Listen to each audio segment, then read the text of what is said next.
Hello friends, स्वागत है आपका आपके अपने लीगल चैनल सोच पर प्रहार में।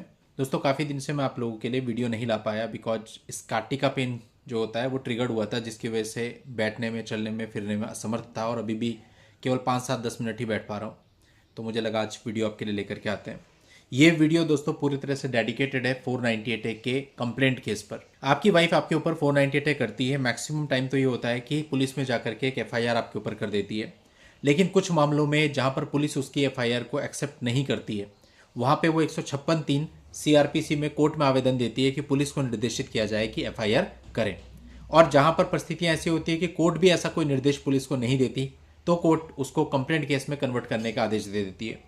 कंप्लेंट केस का मतलब ये होता है कि उसमें पुलिस इन्वॉल्व नहीं होगी और जो लड़की होगी उसको स्वयं अपना वकील करके वो केस चलाना पड़ेगा, और जो भी उसमें एविडेंस होंगे वो सारे उसको खुद ही प्रोड्यूस करने पड़ेंगे। यानी आप ये कह सकते हैं कि उस केस को साबित करने की पूरी जिम्मेदारी आपकी पत्नी के ऊपर होती है।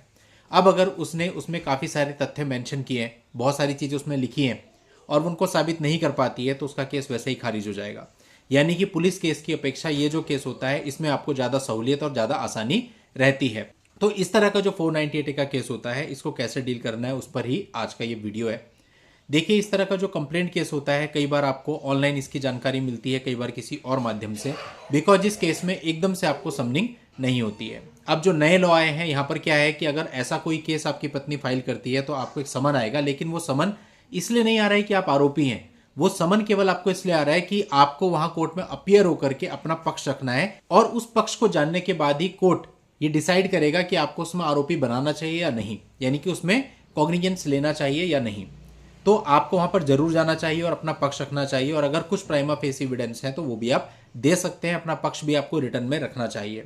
इससे ये होगा कि जब लड़की के बयान हो जाएंगे और उसके विटनेस के बयान हो जाएंगे और कोर्ट कॉग्निजेंस पे आएगा, तो कोर्ट आपके तथ्यों को भी एक बार जरूर पढ़ेगा, जिससे कहीं ना कहीं मेंटेलिटी भी चेंज होती है और कोई प्राइमा फेसी प्रूफ है जिससे प्राइमा फेसी उसकी बात झूठी साबित हो रही है। तो ऐसे में बहुत बड़ी पॉसिबिलिटी होगी कि आपके परिवार वालों और रिश्तेदारों का कॉग्निजेंस कोर्ट ले ही ना, या अन्य जो बड़ी धाराएं उसने लिखी होंगी उसमें कॉग्निजेंस ले ही ना, और सामान्य जो धाराएं होती हैं एक दो, उनमें केवल पति के नाम से कॉग्निजेंस हो जाए।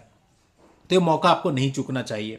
रिसेंटली ऐसे कई सारे केस हमारे देखने में आए जिसमें पति पक्ष को अपना पक्ष रखने के लिए समन भेजा गया, लेकिन वो घबराते रहे, कोर्ट में गए नहीं, और कोर्ट ने बिना उनका पक्ष सुने ही चीज़ों को आगे बढ़ा दिया।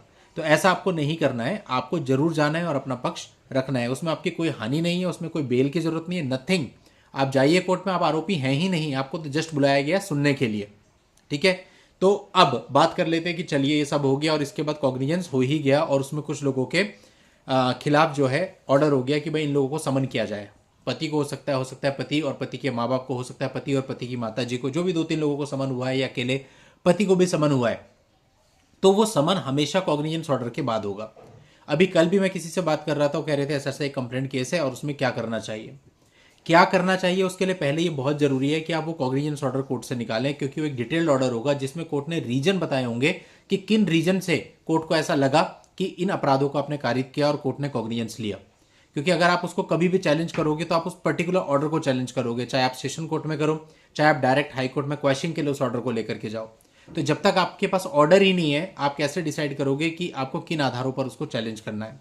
तो सबसे पहला काम, उस ऑर्डर की सर्टिफाइड कॉपी निकालिए और उस सर्टिफाइड कॉपी को देख करके ये निर्णय लीजिए कि आपको क्या क्या ग्राउंड बनाने हैं अगर आप उसे चैलेंज करते हैं। अब बात आती है चैलेंज कहाँ करना है। सेशन कोर्ट में 90 दिन के अंदर अंदर आप क्रिमिनल रिवीजन और 30 दिन के अंदर अंदर आप अपील फाइल कर सकते हो। जब आप सेशन में जाओगे तो वहाँ एक स्टे पिटीशन भी दोगे कि लोअर कोर्ट की प्रोसीडिंग को स्टे कर दिया जाए। और जब आपका सेशन कोर्ट में प्रोसीडिंग चलेंगी तो वहाँ आप एलसीआर के लिए भी एक एप्लीकेशन लगाओगे कि लोअर कोर्ट के जो रिकॉर्ड है उनको ऊपर तलब कर लिया जाए। इसी प्रकार से अगर आपको लगता है कि पूरा ही कॉग्निजेंस ऑर्डर देखने पे ऐसा लग रहा है कि हो ही नहीं सकता था और आपको लगता है आसानी से खारिज हो सकता है, तो आप डायरेक्ट हाई कोर्ट में भी जा सकते हैं क्वैशिंग में। एक क्वैशिंग पिटीशन लगा दीजिए कि ऑर्डर गलत हुआ है, इस ऑर्डर को क्वैश किया जाना चाहिए। कॉग्निजेंस ऑर्डर क्वैश हो जाता है तो आपका केस खत्म हो जाएगा।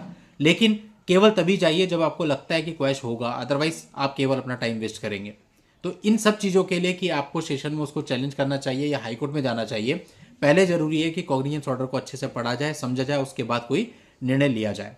और यदि आप इसे चैलेंज नहीं करते इस ऑर्डर को, तो फिर उसके बाद एक ही रास्ता बचता है कि आपको बेल लेनी पड़ेगी और नीचे वाली कोर्ट में ट्रायल चला करके उसे झूठा साबित करना पड़ेगा, जो कि एक आसान काम है। कारण क्या है? क्योंकि एक कंप्लेंट केस है जिसके पीछे कोई पुलिस की इन्वेस्टिगेशन नहीं है। जो कुछ लड़की ने बोला है उसके सारे सबूत उसे ही देने पड़ेंगे, और मैक्सिमम मामलों में यही होता है कि सारी झूठी और असत्य बातें उसमें लिखी होती हैं, तो उन बातों को प्रूव कर ही नहीं पाएगी। और सपोर्ट में, एविडेंस में भी वो क्या ही देगी, सपोर्ट होते नहीं है, कोई एविडेंस होता नहीं है। तो ऐसे में वो केवल अपने मम्मी का, पापा का, भाई का, बहन का बयान करा देती है और उनके क्रॉस होते हैं तो उनकी रिलायबिलिटी खत्म हो जाती है। लास्ट में आर्ग्यूमेंट होते हैं और आपके पक्ष में निर्णय आ जाता है। तो इस प्रकार से ये केस होता है। बस फर्क इतना ही है कि अगर आप ट्रायल में जाएंगे तो वहाँ समय लगना निश्चित है। वो समय आपका 4 साल भी हो सकता है, 5 साल भी हो सकता है और 10 साल भी हो सकता है। तो उस समय को सेव करने के लिए हम उसको चैलेंज करके राहत पाने का ऑप्शन सजेस्ट करते हैं। लेकिन किस तरह से चैलेंज करना है वो डिपेंड करेगा आपका कॉग्निजेंस ऑर्डर क्या कहता है। तो उम्मीद करता हूं आप कंप्लेंट केस की पूरी प्रोसीजर समझ गए होंगे और जो भी आपके डाउट्स थे वो क्लियर हो गए होंगे। आज के इस वीडियो में इतना ही। नेक्स्ट वीडियो में नई जानकारी के साथ मैं आपसे फिर मिलता हूं। तब तक के लिए goodbye and thank you for watching. Take care.